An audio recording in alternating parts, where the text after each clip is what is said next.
On the 1st of January, the West Coast Mainline closed north of Wigan, so that Network Rail could carry out a number of upgrades on the route, which included upgrades at Preston.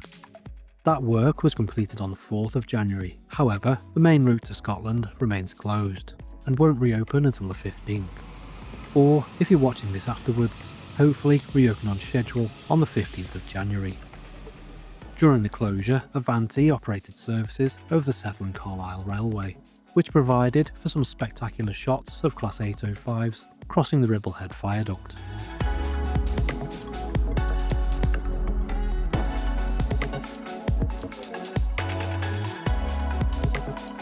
The reason for the prolonged closure is to allow Network Rail to replace a key bridge over the M6, just to the south of Penrith. The bridge in question is located near to Clifton in Cumbria, between junctions 39 and 40 of the M6.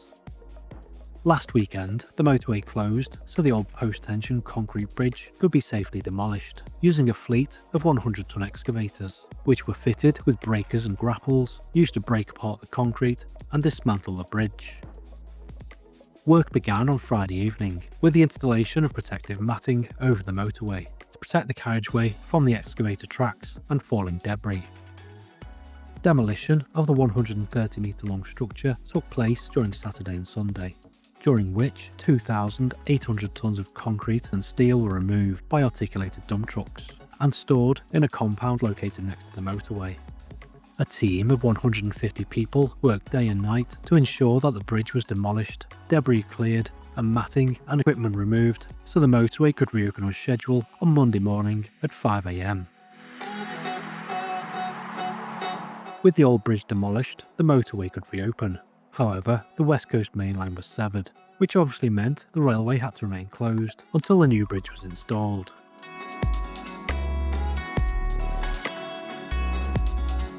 The old concrete bridge was less than 60 years old, dating from the construction of the M6, which at the time was referred to as the Penrith Bypass.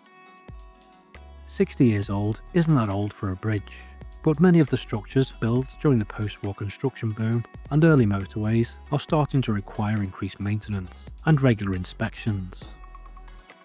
The age and integrity of the bridge meant there was a restriction imposed, which limited the number of trains which could pass over the bridge simultaneously to just one, and this was applicable to both freight and passenger trains.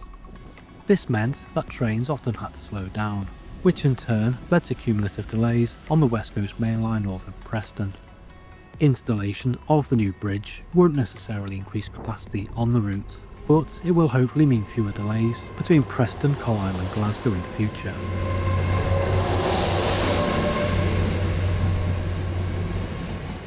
At a cost of £60 million, this project is a significant investment for Network Rail, but the new bridge has been designed to last 120 years. The new structure will also require less maintenance and fewer inspections, and will therefore provide benefits for both motorway users and rail passengers.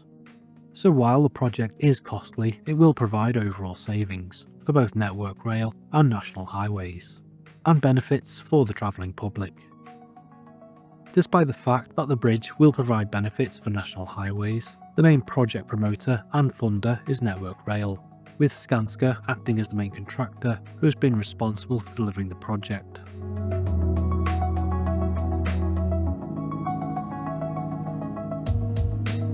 Although work intensified at the end of December, the project has in fact been underway for around 12 months, as the new bridge has been assembled offline alongside the motorway.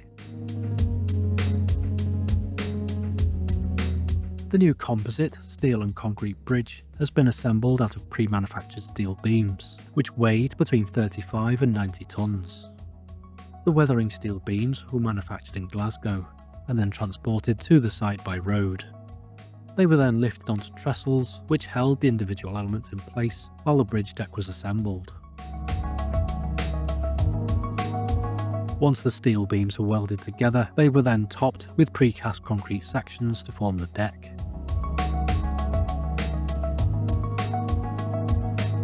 Assembly of the new structure, which included the pre-installation of masts for overhead wires, was completed in December. In order to reduce disruption to the motorway, the demolition and installation phases were split over 2 weekends, with installation taking place on the weekend commencing the 9th. To move the 4,200-ton structure into position, Skanska used a number of self-propelled modular transporters, or SPMTs. The remote-controlled vehicles were able to support the full weight of the bridge and move it into position. Then, once in position, the SPMTs were lowered, which in turn lowered the bridge onto the abutments and piers. In order to further reduce disruption to the motorway and railway, the existing abutments and piers will be utilised. They will, however, be strengthened to increase their longevity.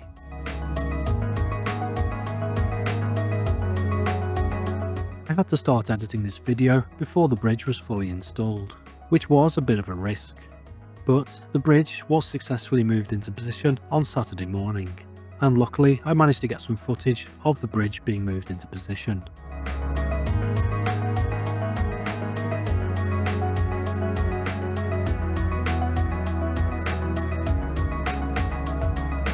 Although the bridge is now in position, the hard work doesn't end there. A Network Rail will have to reinstate the sleepers, track, communications equipment and overhead wires, which is why the railway won't reopen until the 15th. It was, however, interesting to note that most of the ballast had already been laid on the bridge, which will help to save some time. Building offline like this is now standard practice, as it not only reduces disruption, but also reduces risk, as less time is spent working close to live railways or roads. The pre-manufacture of the steelwork and concrete panels also ensures quality, and means it's easier to estimate the timeline, as work is less susceptible to weather-related delays and other external factors. So hopefully, if you're watching this after the 15th, everything went to plan and the motorway and railway opened on schedule.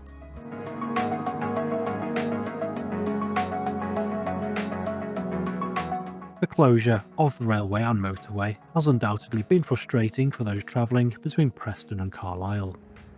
But I think it's incredible that a major bridge has been replaced over just 2 weekends. Just before I go, I'd like to say a massive thank you to the Patreon and YouTube members who support the channel. Your ongoing support really is appreciated, so thank you. If you'd like to consider adding your name to the list below, then there will be links in the description. And quickly, if you've enjoyed this video or found it informative, could you please give it a like, as it helps my content to get noticed.